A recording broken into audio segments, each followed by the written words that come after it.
Hello and welcome. This is Lita Downs from the Center for Faculty Excellence here at Walden University. And today I am here to moderate our plenary session number 1 with Dr. Larry Daniel. Dr. Daniel will be speaking about the importance of research in the quest for excellence and equity in education.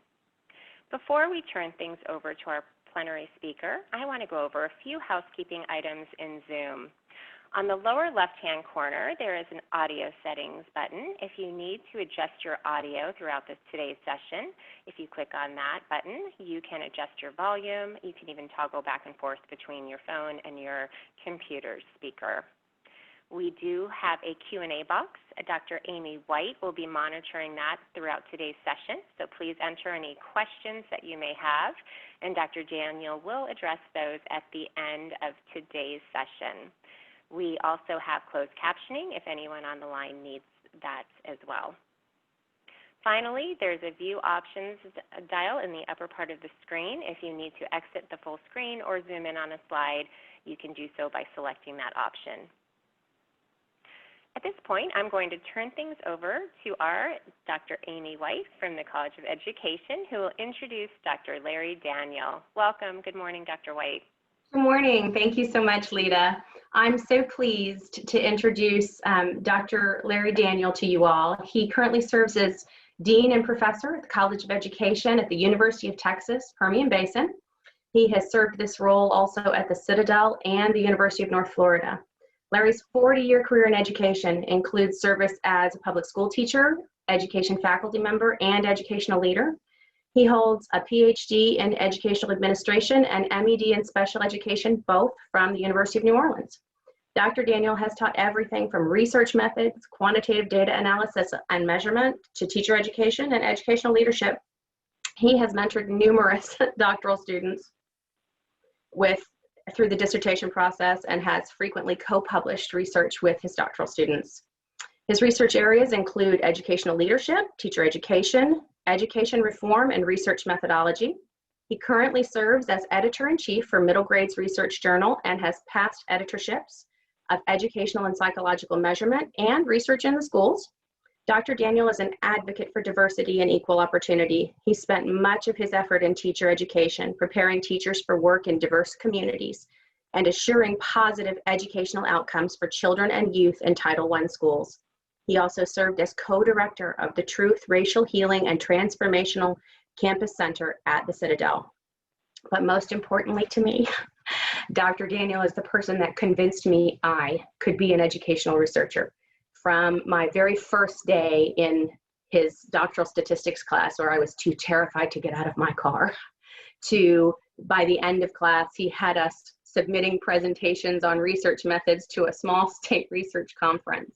I owe nearly all of my confidence in research to Dr. Daniel. I am honored to have studied under him. I am privileged to be his friend, and I'm thrilled to introduce him to you this morning. Dr. Larry Daniel. Thank you very much, Dr. White, for that fine introduction, and thank you to Walden University for their invitation to speak today. It's good to see that WU has maintained its commitment to conferences of this type during these unprecedented times of disruption of our work during the pandemic. Your theme, Research Leading the Way for the Next 50 Years, is a fitting one, and I have attempted to reflect on that theme in developing my remarks today.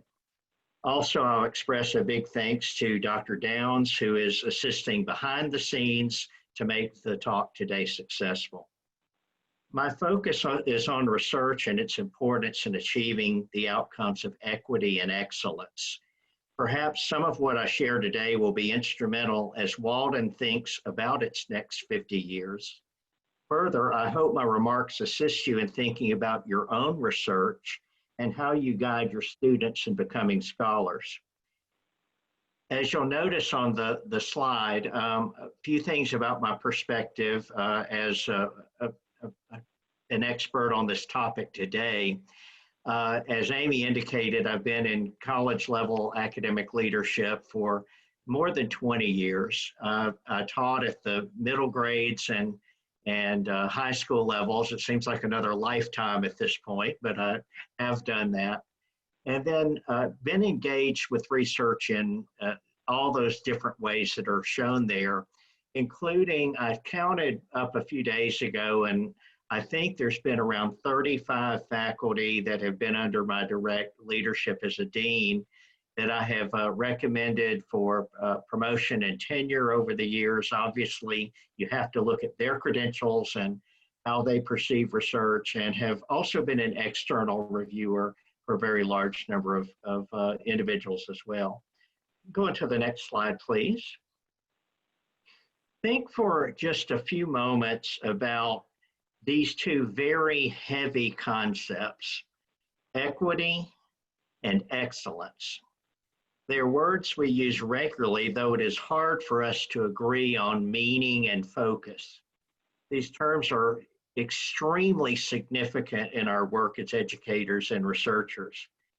But what do they really mean? Well, let's think first about equity. Next slide. Some groups of people have historically been underserved by education. We think of any population we've worked with. There are those who are economically disadvantaged, who, for lack of a better word, are poor. Ethnic minorities, English language learners, which in my current setting in West Texas, we work with quite a bit. Students with disabilities, and think of any other variable or any other way in which people might be different from one another.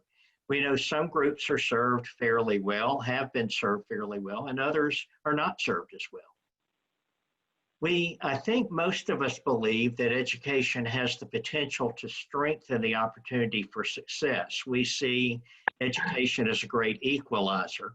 And though there's some disparity in thought these days about whether the idea of meritocracy still exists, I think there's still a very strong sense that we can make a huge difference in people's lives because of education. And if we don't believe that, we probably shouldn't be in education. We should be in some other field. Educators shouldn't necessarily provide the same for everyone. Many of you are instructors and professors.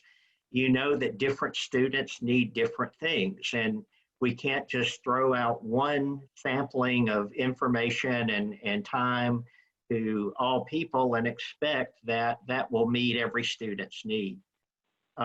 Most of us have come to believe quite strongly in the concept of differentiation or individualization of learning, at least to some degree. And lastly, just a couple of things that equity does not mean. And quite often you have people think of equity in this term.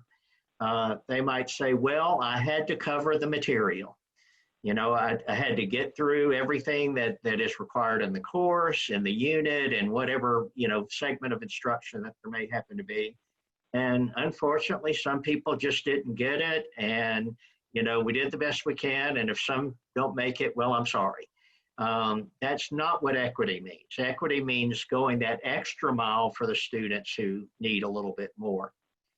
And on the flip side, it also does not mean what is sometimes conventionally called dumbing down of the curriculum or the content. We certainly don't want to slow it down to the lowest person and then teach at that level and, you know, bore to death many of the people we're working with as we're trying to help those that are struggling a little bit. What it does mean is offering a different way of getting to the outcomes for all of our students, so that we, in the end, will reach all the needs of all of our students. On the next slide, you'll see, I think, a fairly common cartoon. We've probably seen some version of this in the past. We often talk about equality, and then there's the concept of equity. And as this little cartoon illustrates extremely well, equality, which would mean giving everybody the same thing, you see that even with the boxes to stand on, only 2 of the 3 people are able to reach the goal of seeing the game. In the second example, equity, you'll notice that the boxes are differentially distributed so that everybody has that same opportunity to see the game. All right, so let's talk about excellence now. Next slide. Again, many ideas and definitions probably come to mind as you think about excellence. One thing that I always say when we talk about educational excellence is that beauty is in the eye of the beholder. What I may call an excellent example of an educational experience, you may say it's lacking in some way, or vice versa. We also need to determine who is it excellent for, and excellent at what cost. We can create lots of things that would be just phenomenal in education, but we know that we have limits in our resources. We can't afford everything we would like to do, whether it's in a public school budget, an individual university budget, or a budget within an individual teacher's classroom. So we know that excellence means a lot of different things to lots of people. Some people feel that excellence means that everybody reaches the same outcomes. Others would say, no, the students' needs are different, so therefore the outcomes for each student may be different. Excellence doesn't necessarily mean that the outcomes are externally validated, but a lot of people put a huge amount of stock in that. You know, many of our programs in higher education are subject to accreditation requirements. We work very hard to meet those external requirements in what we do. We have all of these rating systems that rate our programs in higher ed, school grading for public schools in many states, and many other examples of external validation, which often, unfortunately, get caught up in one or just a handful of measures that then determine what excellence is for everybody. And then finally, who determines whether education is excellent? As a researcher, I think you have some ability to answer these questions, but there's always going to be many opinions by many people who would look at this topic. So on the next slide, there's several references, and I won't necessarily delve into all of these, but I just picked these a little bit at random, but they also represent a variety of things that you might see in conversations about excellence. This one by Daniel Duke was actually a little piece that was written when the United States government had actually created a commission on excellence in education. And you might remember they published a report called Nation at Risk around that time. And they basically said that the nature of quality of education in K-12 schools in the United States was pretty pitiful. And some statement we often remember from that report, if a foreign power imposed this education system on us, we'd consider it an act of war, something of that nature. So we definitely have lots of critics of excellence, and Duke kind of kicked that idea around and how should we try to measure it, in an early attempt to do so.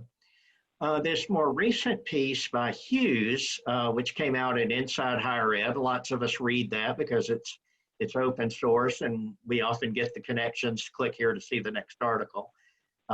This was written by a faculty member at a community college, or I'm sorry, at a small private college, and his idea was to definitely think hard about teaching excellence and how to define it on your campus.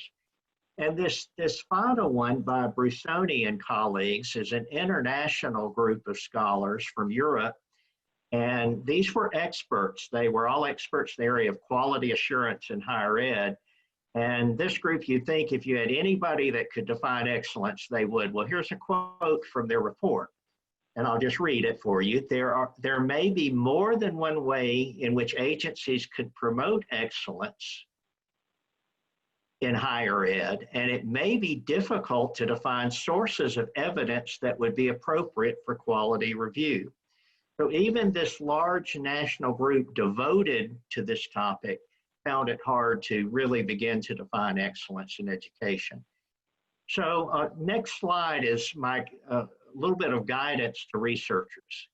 I think researchers need to build their own definitions of terms such as equity and excellence. And it probably means, in many cases, doing a literature review. It may mean delving into lots of pieces of writing of who people have written on equity, excellence, inclusion, and related topics. It may mean that the constructs and variables chosen have to be defended as reasonable markers of excellence. We can never measure everything we'd like to in a given study. So we have to be very careful to say, why did we choose the measures that we did to look at something that we would call equity or excellence? It will also mean that researchers discuss the limitations of their study based on the limits of the variables they use.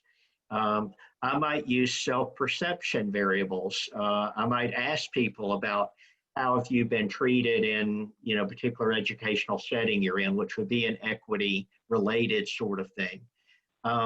Some students may feel they have to respond related to desirability, like, did the instructor create a positive learning environment? Well, the university wants me to say it was positive, so I'm going to say yes.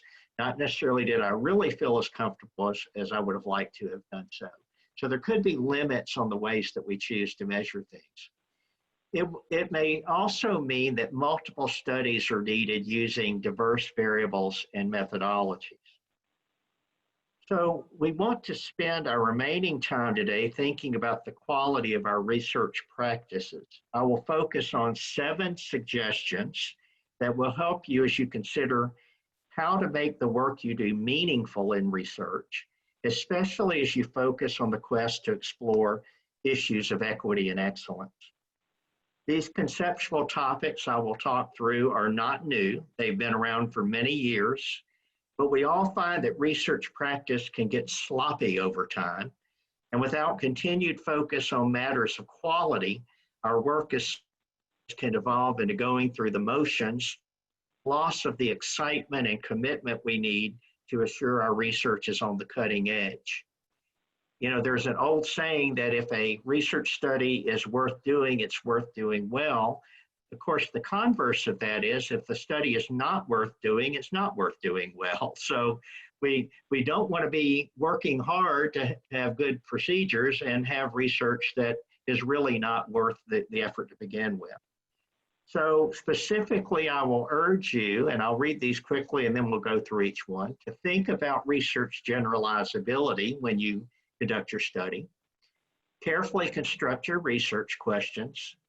Purposefully select your sample. Assure measurement integrity. Number 5, understand the difference between design and analysis. 6, consider magnitude of effect, or what we might sometimes call practical significance. And then finally, build appropriate conclusions without over-concluding on your research. So let's think first about research generalizability. Next slide, please. Unless you're doing a program evaluation or some other internal reflective study where you're looking specifically at the quality of a given program or a given event in education, be very careful not to make your study overly parochial. And those of us that have worked with doctoral students, you've probably seen this as a flaw, particularly in early drafts of the students' writing. They'll tend to say the purpose of my study is to determine if the math program at so-and-so high school is effective, okay? Which is basically stating it would be a program evaluation.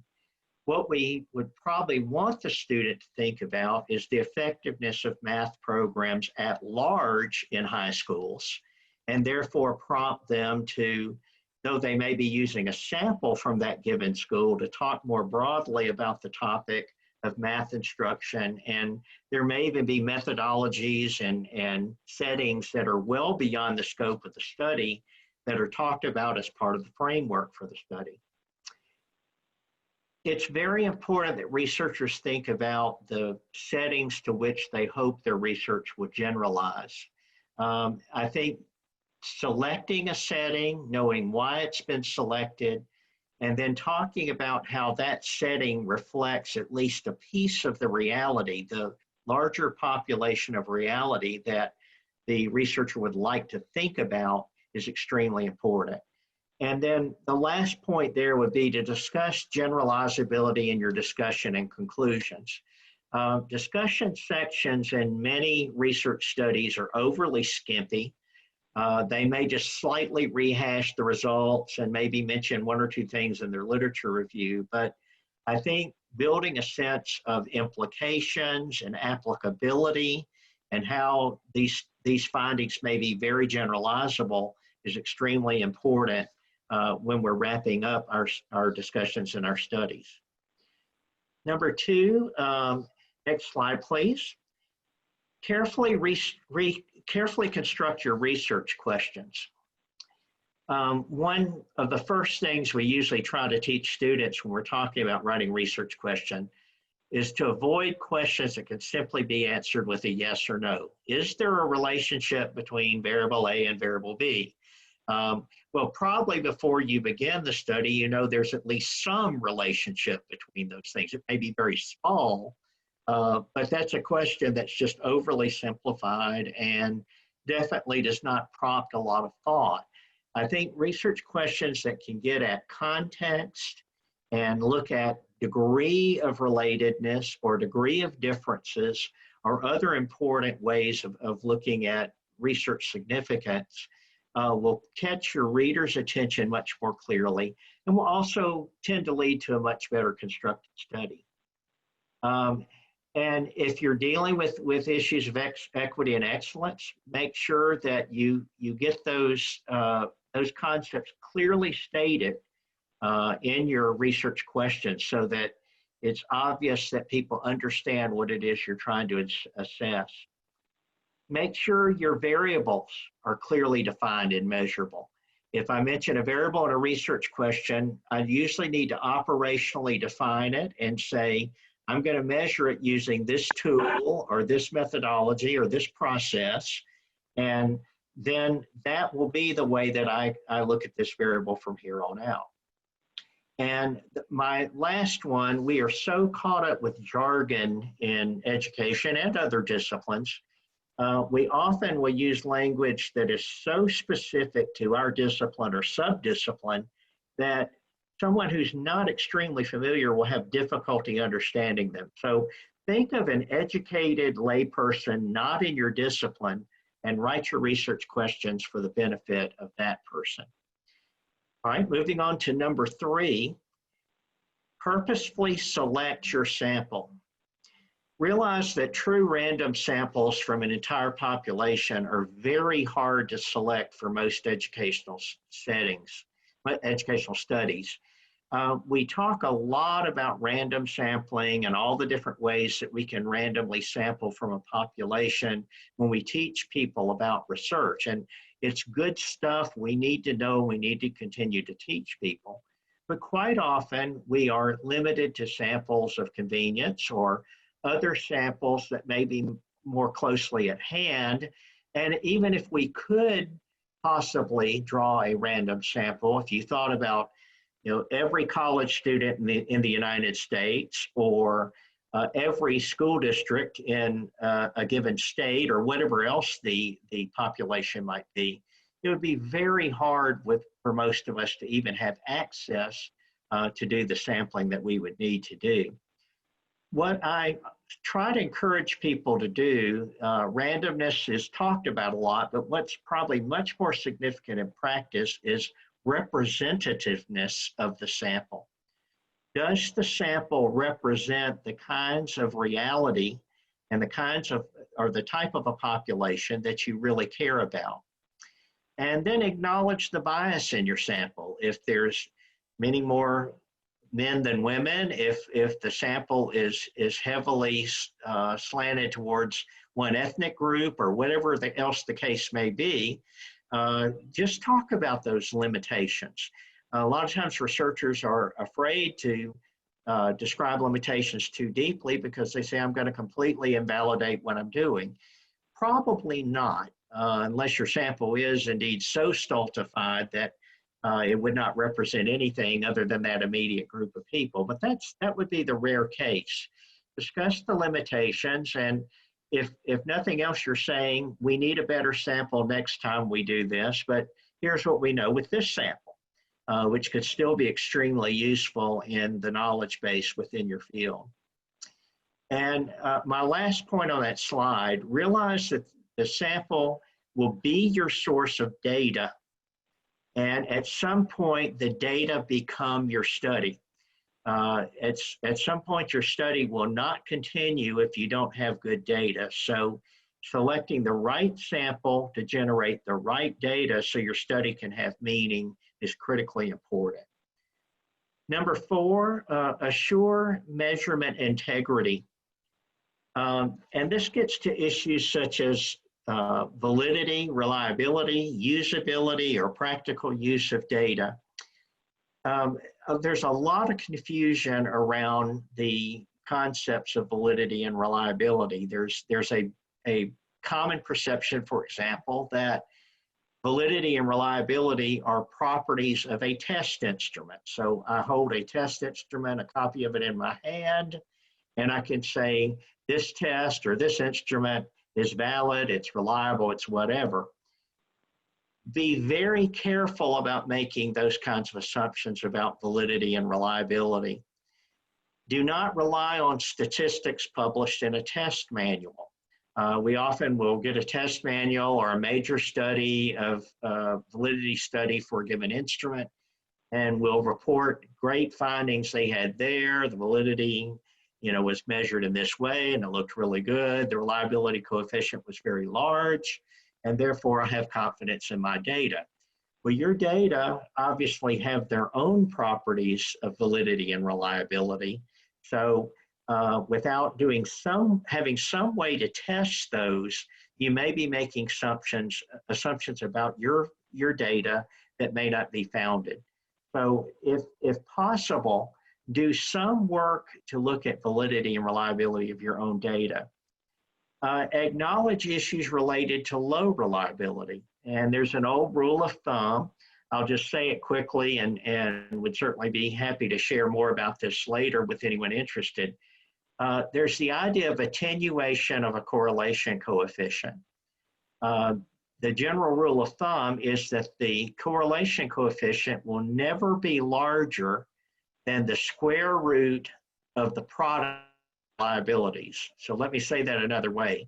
You took reliability coefficient for test 1, reliability coefficient for test 2, multiplied those, and then took the square root. That would be the biggest correlation coefficient you could get between those two tests. So if those numbers are rather low, even though you might have been able to have captured a much larger correlation by using low reliability variables, you might actually underestimate the true results that you might have gotten with better tools.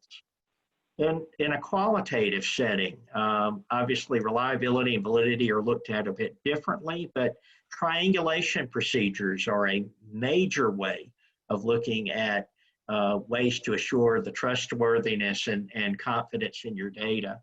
Triangulation being where you collect similar data from different sources or use different methodologies. And then finally, offer a very strong defense on how you're measuring each variable. Build sort of a logical validity of why this way of looking at the variable is extremely important. Number 6, we want to consider magnitude of effect or practical significance. I'm sorry, I got ahead of myself. We want to understand the difference between design and analysis. Again, this is a common mistake that students make as they're learning about research, and sometimes we even do it as more seasoned researchers. Design has to do with the general approach you're using when you construct and carry out the study. We say a study has descriptive design, correlational design, causal design, or any of a variety of qualitative designs or mixed methodology design. Analysis has to do with the methods used to evaluate and make sense out of the data. And there's bad assumptions that people make once they start confusing these two.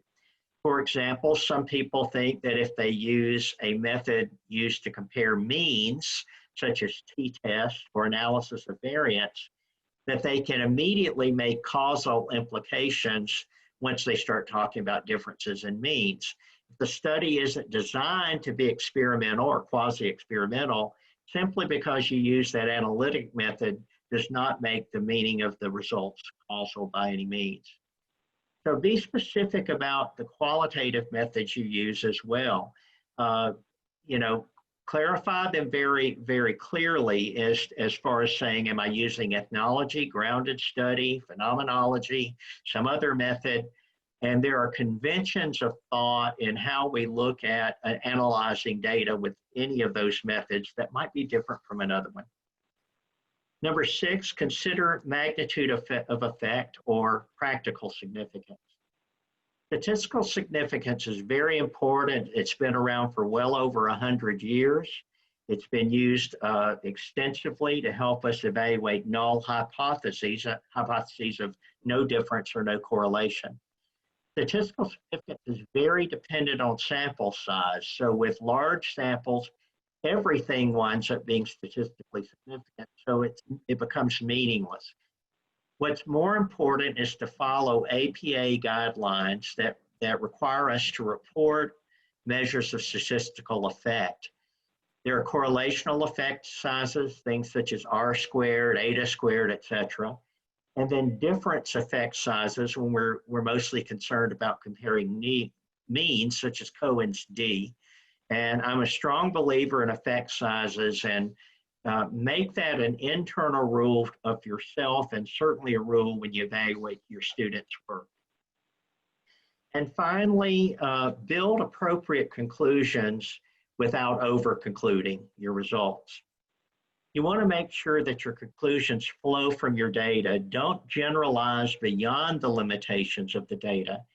And this might sound obvious, but sometimes people get very excited once they start talking through their data, and they wind up saying things that really are above and beyond, might be able to be inferred from the data, but really are not shown clearly. And I think it's much better to say, here's the strengths of what I know, here's the limitations. I don't know much from my data about X, Y, and Z, but I know a tremendous amount about A, B, and C from the data. And definitely avoid saying that your findings prove anything. That's something, no matter how many times we say it, people want to jump into that sloppy language and talk about proving things with their studies. And lastly on this one, I'll say, as often as possible, offer rival hypotheses for your findings. What are the reasons that your findings came out as they did? And is it because of what you did in the study? Or might there be other things to explain the findings that you've received? I talked a little earlier about social desirability of response. Findings may come out very positive in the direction you were hoping because people thought when they responded to questionnaires or other measures that they were supposed to be positive. So you may get that halo effect that could possibly impact your results. So I could go on much further, but I'll jump it back over to Dr. White and would be very happy to entertain any questions that you have. And we do have the Q&A box open, so please, we have about 5 minutes if you have any questions and or comments. Dr. White and Dr. Daniel are here. Yeah, thank you so much, Dr. Daniel. I know I always appreciate hearing things, even things that I know, because you're right, sometimes we do get sloppy or we fall into bad habits. One question that I wanted to put to you is about convenient sampling. So many of us mentor doctoral students who, for many reasons, use convenient samples lots of times. What are the cautions we should know about that, especially in light of the need to have very representative samples? Mm-hmm. It's an excellent question, and one that I think as educational researchers we need to talk about quite regularly. in reflecting in my own research, I've used convenience samples probably more than other kinds of samples. So certainly they are used extremely.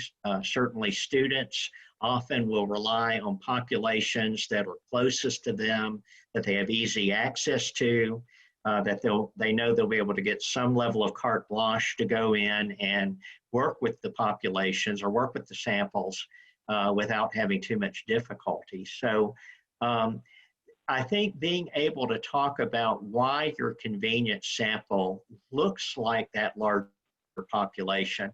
Let's say you chose students from 2 different high schools, so many classes at 2 different high schools. Doesn't mean that though that may be a convenient group very close to where you live or where you work, that's necessarily a bad sample. It just may mean you need to talk about the characteristics of that sample and the limits of that sample, and therefore be able to give credence to why that sample would give you good data, even though it may not be a random sample from the population. Okay. We had a question, if you could just briefly talk about the overpublication of positive results versus non-significant results. There were some studies done some years ago. One of the people that mentored me in my doctoral program eons ago, who's now retired, is a gentleman by the name of Bruce Thompson. And Dr. Thompson actually did some studies many years ago where he looked at the tendency of journal editors to reject studies found statistically non-significant results.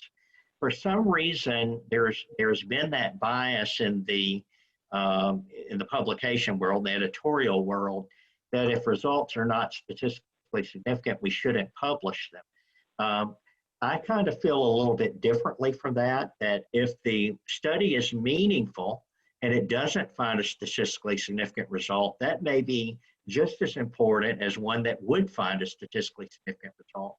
The other thing, as I indicated in my talk, is always talk about the practical significance. For example, with a very small sample size, and there could be a reason that a larger sample was not possible, it's going to be much harder to get a statistically significant result. So if the researcher can say this wasn't statistically significant, however, this same result, if my sample had been as large as X, would have been statistically significant. It's not that hard to calculate that, using the very simple F calculations or other calculations you'd use depending on the area of analysis. So we may want to always link our results to statistical significance, even if they're not so. With a larger sample, a sample as big as whatever, this would have been statistically significant. So unfortunately, I think that bias in journal editing is still there. We probably will never completely get away from it, but it is disheartening when we've done a good study and we didn't find a statistically significant result to know that our likelihood of publication may not be as good as had we found the other extreme of a significant result. One of the participants wanted a little bit more information on design versus analysis choices. Right. I've had students, for example, when you say, well, tell me about the design of your study, and they'll say, well, I'm using an analysis of variance design. I'm using a factor analysis design. I mean, they'll tell you their methodology. They'll tell you their choice of how they're going to analyze the data. It's not uncommon for people to just blur those two together. I think it's important to talk about design first. I'm designing this study to be causal. I'm designing this study to be correlational or descriptive or qualitative or mixed methods or whatever it may happen to be. Being able to talk broadly about your overall design scheme will give the person a much better idea of what you're trying to accomplish. When you jump right to the analysis, we often can argue over which analysis is better. I might choose one statistical technique, you might choose another. I might choose one qualitative approach, you might choose another. but to establish, first of all, that you have a correlational study, and then later on, then talk about, okay, and here's the analytic methods I'm going to use to look at the data from my study. I think it's just worthwhile to not confuse those more than we sometimes do. Absolutely. I know lots struggle with that, my students as well. Someone asked, especially when we're talking about making sure that we are part of the solution in equity and excellence in education and providing research, our students frequently struggle to find an appropriate framework for their study. Do you have any guidance on how you get students to do that? When I was a doctoral student 100 years ago, I went to a research conference, and there was a gentleman doing a seminar for doctoral students at this conference. And I was busy writing my dissertation, and this fellow had some expertise in the area. So I said to him, I'm studying blah, blah, blah, and I'm looking at this framework or this framework over here. What do you think I ought to do? And his advice was pick a framework and write the damn dissertation. So I think sometimes we just need to develop a framework that's defensible. Is it the only framework we necessarily have? No. But conceptual frameworks help us understand why we're studying what we are. And particularly within areas such as equity and excellence, as I indicated, we need to define what those terms are. Pick a scholar, an incredibly well-known scholar, Gloria Ladson-Billings, who has written incredibly much and deep stuff on educational equity. Pick her framework, or pick someone who you know would be defensible. Pull in ideas from other related scholars, and then once you've settled on that framework, live with it, knowing it's not the only framework you could have chosen, but it's a defensible one, and it's linked to important people and important research that's been done in the past. Excellent. And then we have one last question. If you don't quote unquote prove anything, if you don't have anything significant to offer, where's the suspense? Why would I read that study? Years ago, someone who wrote research textbooks quite a few decades ago, a guy by the name of Fred Kurlinger, whose research books at the time were almost a standard. But Kurlinger had this statement, and I still like to pull it out and quote it in some things I write. But he said, the purpose of research is to test theories. And we often get away from that, though we build theories and build a theoretical framework for a study. We get caught up with the practicality of our findings. And so it's more or less, okay, how does it affect kids next week that are coming into school, or the next round of students we're getting in at the university? That's important, but we ultimately want to test theories, and theories are very powerful. And we get caught up with the divide between theory and practice. We can talk about that till we're blue in the face, but good practice is based on good theories. And if we realize we're doing something much larger than just what we're